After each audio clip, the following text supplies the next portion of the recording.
回去，用那遗忘了的古老言语，请用美丽的战音轻轻呼唤我心中的大河山。那只有长城外才有的清香，谁说出塞歌的调子太悲凉？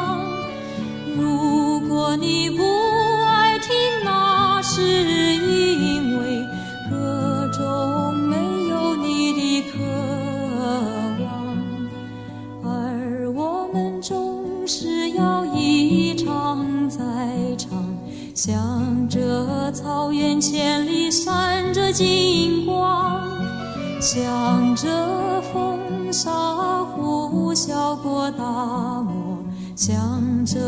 黄河岸那阴山旁。英雄气